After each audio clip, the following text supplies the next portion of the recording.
Hello, my dear friends. Welcome back to the lecture series of Judicial Examination. I am Dr. Wasim I. Khan, Assistant Professor, Shri Shivaji Law College, Parbhani, Maharashtra. So today we will discuss the definition of similar intention. In the previous lecture we have discussed the definition of common intention. Now we will discuss the definition of similar intention. Along with this definition, we will discuss the various questions asked by the examiner on this particular definition, as well as we will discuss the probable question which may be asked by the examiner. So, without wasting your much time, let's start the topic.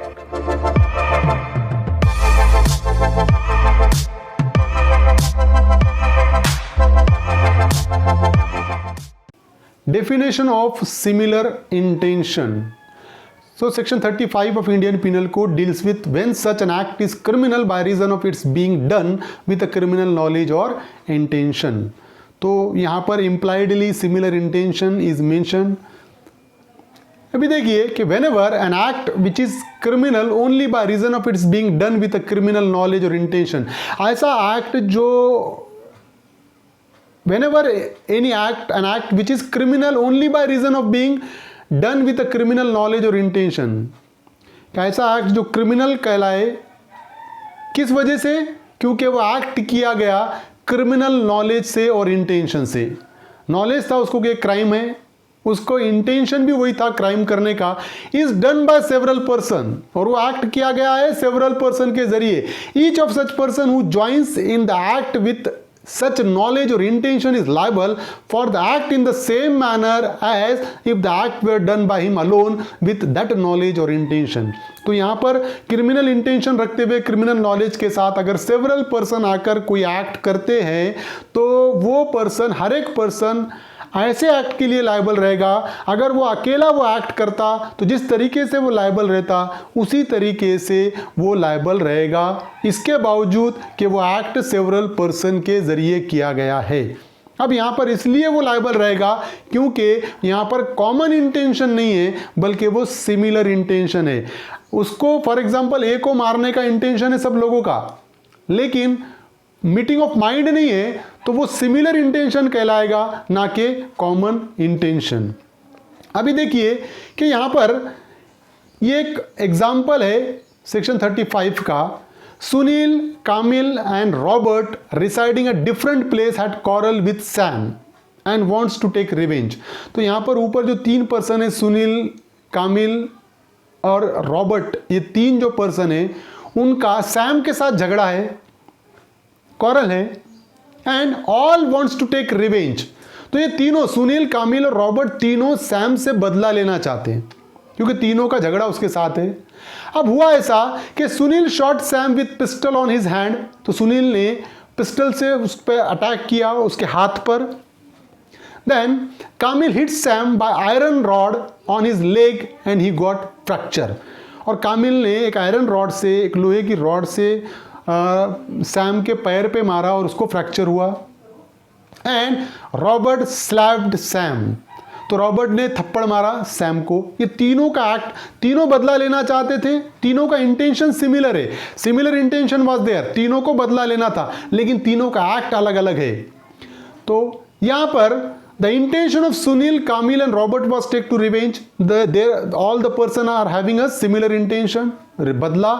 But अब जो सुनील ने pistol से उसके हाथ पे जो वार किया, तो सुनील लायबल रहेगा सेक्शन 307 के लिए, कामिल लायबल रहेगा सेक्शन 326 के लिए, that is a causing grievous hurt by dangerous weapon.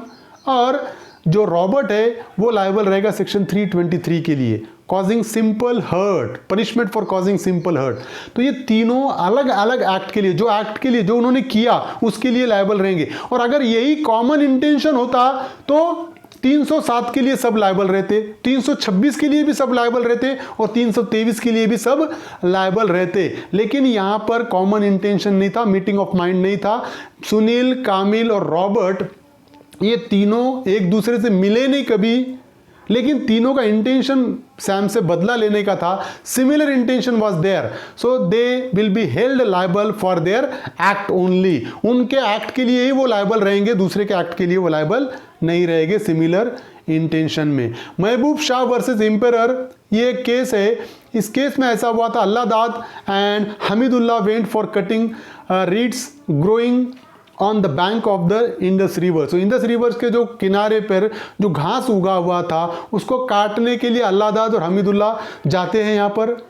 अब हुआ ऐसा कि Mohammad Shah warn them against collecting reeds from land belonging to him. तो यहाँ पर मोहम्मद शाह अल्लादाद और हमीदुल्लाह को वार्निंग देता है कि भाई ये मेरी ज़मीन है और यहाँ से तुम ये घास काट कर मत लेकर जाओ. So when Allahdad and Hamidullah were returning, they were obstructed by Ghulam Shah, nephew of Muhammad Shah, and there was quarrel between them and Ghulam Shah called for help. तो यहाँ पर क्या हुआ, जब अल्लाहदाद और हमीदुल्लाह जब वो घास काट कर वापिस आ रहे थे तो उनको गुलाम शाह जो कि मोहम्मद शाह का भांजा है उसने उसको रोका था, नेफ्यू उसने उनको रोका और दोनों के बीच में कौरल हुआ, अल्लाहदाद हमीदुल्लाह और गुलाम शाह के बीच में. तो गुलाम शाह हेल्प के लिए चिल्लाता है क्योंकि उसको वो मारते हैं, तो उसके लिए चिल्लाता है हेल्प के लिए. सो वली Shah and Mehboob Shah came for help.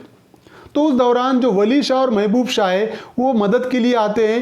And Wali Shah fired at Allahdad, और वली शाह क्या करता है, अल्लाहदाद की तरफ फायर करता है.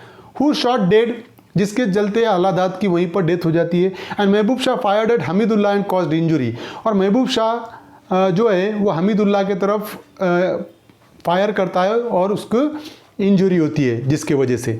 तो यहाँ पर देखिए कि वली शाह के शॉट करने के वजह से अल्लाहदाद की डेथ होती है और महबूब शाह के फायर करने के वजह से हमीदुल्लाह को इंजरी होती है.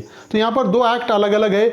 अब यहाँ पर कोर्ट यही कहता है कि भाई कि दोनों का कॉमन इंटेंशन था क्या, मीटिंग ऑफ माइंड था क्या. तो इस पूरे सिनेरियो में देखिए गुलाम शाह मदद के लिए बुलाता है और वो दोनों मदद के लिए आते हैं. उनका कोई कॉमन इंटेंशन नहीं था, वो सिर्फ मदद के लिए आए और देखे कि दोनों के बीच में झगड़ा चल रहा है और दोनों ने अपना अपना एक्ट किया. तो यहाँ पर मीटिंग ऑफ माइंड नहीं था. तो सुप्रीम कोर्ट ने ये कहा कि there was no common intention. Mahbub Shah के जो अपील को है वो एक्सेप्ट किया कोर्ट ने और कहा कि यहाँ पर कॉमन इंटेंशन नहीं था और महबूब शाह 302 के लिए लायबल नहीं है. महबूब शाह वो जो वली शाह के मर्डर के लिए लायबल नहीं है. कोर्ट ने यहाँ पर अल्लाहदाद के मर्डर के लिए लायबल नहीं है, कोर्ट ने यहाँ किया. और कोर्ट ने डिस्टिंग्विश किया कॉमन इंटेंशन और सिमिलर इंटेंशन में. और कोर्ट ने कहा कि यहाँ पर सिमिलर इंटेंशन था, वो इंटेंशन था कि गुलाम शाह को वो दोनों के चंगुल से बचाना है, उन दोनों के हमले से बचाना है. सिमिलर इंटेंशन था but common intention was not there. अब प्रोबेबल क्वेश्चन है जो एग्जामिनर पूछ सकता है वो है which one of the following section of Indian penal code impliedly mention the concept of similar intention. तो अगर हमने देखे तो सेक्शन 35 में सिमिलर इंटेंशन बताया हुआ है, इम्प्लाइडली है, डायरेक्ट हेडिंग सिमिलर इंटेंशन नहीं है. So this is the particular definition of similar intention under section 35. I hope you understand this topic and if you understand this topic please subscribe my channel, hit the notification button, hit the like button and share this video with your friends. Thank you very much.